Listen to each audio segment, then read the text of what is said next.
छात्रावास में अराजक तत्वों का आतंक, आधे छात्रों ने छोड़े कमरे। प्रयागराज वसूली का मामला हो या छेड़खानी और बमबाजी का, ऐसी कई घटनाओं में हॉस्टल में रहने वालों के नाम सामने आए हैं। हालांकि इनमें से ज्यादातर हॉस्टल के वैध अंतःवासी नहीं है और इनमें से कई के खिलाफ आपराधिक मामलों में मुकदमे दर्ज है। हालैंड हॉल हॉस्टल यानी 122 वर्षों का वह सुनहरा इतिहास, जिसे याद कर अब भी इलाहाबाद विश्वविद्यालय से जुड़े छात्रों और पूर्व छात्रों का सीना फक्र से चौड़ा हो जाता है। दुर्भाग्य कि अब यह हॉस्टल अराजकता के लिए जाना जाता है, जिसका जीता जागता उदाहरण है पिछले कुछ दिनों में हुई घटनाएं। इन घटनाओं के बाद पुलिस ने हॉस्टल के अवैध अंतःवासियों पर शिकंजा कसा तो यहाँ रहने वाले वैध छात्रों में भी आधे कमरे छोड़कर चले गए। वसूली का मामला हो या छेड़खानी का और बमबाजी का, ऐसी कई घटनाओं में हॉस्टल में रहने वालों के नाम सामने आए हैं। हालांकि इनमें से ज्यादातर हॉस्टल के वैध अंतःवासी नहीं है और इनमें से कई के खिलाफ आपराधिक मामलों में मुकदमे दर्ज है। हॉस्टल का संचालन एवं रखरखाव चर्चेज ऑफ नॉर्थ इंडिया की लखनऊ डायोसिस के जिम्मे है। हर साल विश्वविद्यालय में तैयार कर संस्था को दे देता है और इसके बाद अपने स्तर से प्रवेश प्रक्रिया पूरी करती है। फीस भी संस्था जमा करती है। एक साल की फीस 14,000 रुपए है और हॉस्टल में 101 कमरे हैं। वर्ष 2018 में 58 कमरों में छात्रों को प्रवेश दिए थे। तब से हॉस्टल में न कोई अधीक्षक है न कोई वार्डन। 58 कमरों में भी आधे छात्र आए दिन हो रही अराजकता से त्रस्त होकर हॉस्टल छोड़कर जा चुके हैं। हॉस्टल में अब तक तकरीबन 30 छात्र ही वैध रूप से रह रहे हैं, लेकिन अराजक तत्वों के भय से वह भी खुलकर बोलने से कतराते हैं।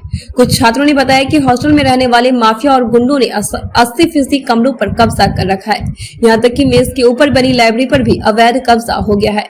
लाइब्रेरी की किताबें एक किनारे रख दी गई है। 3 साल से अनाथ पड़ा है हॉस्टल।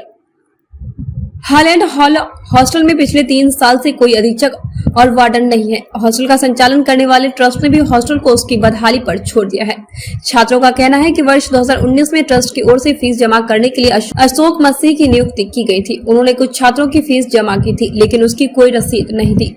बाद में उनका तबादला बरेली हो गया। 3 साल से छात्र साफ सफाई, पानी आदि की व्यवस्था के लिए चंदा जुटाकर काम चला रहे हैं। प्रवेश तो ले लिया पर जिम्मेदारी नहीं। हॉस्टल के हालात 2018 के बाद से ही बिगड़ने लगे थे। ईवीवी ने अपने यहाँ के छात्रों की लिस्ट ट्रस्ट को सौंप दी और ट्रस्ट ने हॉस्टल में छात्रों का प्रवेश भी ले लिया, लेकिन छात्रों और हॉस्टल की जिम्मेदारी किसी ने नहीं ली। ईवीवी प्रशासन ने भी यह कहकर हॉस्टल की जिम्मेदारी से पल्ला झाड़ लिया कि हॉस्टल का संचालन ट्रस्ट करता है और दूसरी ओर ट्रस्ट ने भी प्रबंधन से जुड़ी सभी व्यवस्थाओं से हाथ पीछे खींच लिया। पूरा छात्र एसोसिएशन ने भी अव्यवस्था पर उठाए सवाल। हालैंड हॉल पूरा छात्र एसोसिएशन ने भी हॉस्टल की अव्यवस्था पर सवाल उठाए हैं। एसोसिएशन के सचिव सुधीर सिंह बताते हैं कि अराजकता के कारण कुछ छात्रों ने हॉस्टल छोड़ दिया है। उन्होंने जब छात्रों से पूछा कि ऐसा क्यों किया तो पता चला कि आए दिन उनके कमरों में कोई न कोई अराजक तत्व चला जाता था और कहता था कि पुलिस पीछा कर रही है, इसलिए कमरे में छिपा लो। इन छात्रों ने भयवश हॉस्टल छोड़ दिया ताकि भविष्य में कोई दिक्कत न हो।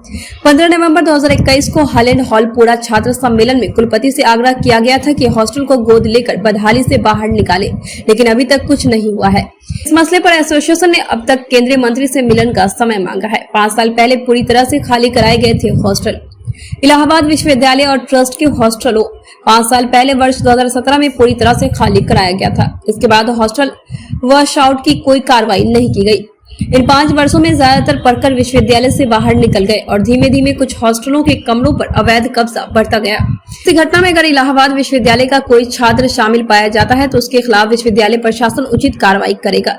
जहां तक हालैंड हॉल हॉस्टल की बात है तो इस बारे में अभी तक कोई टिप्पणी नहीं की जा सकती है।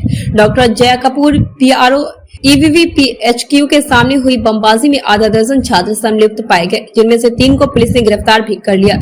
हालांकि कोई भी हॉस्टल का वैध अंतःवासी नहीं है।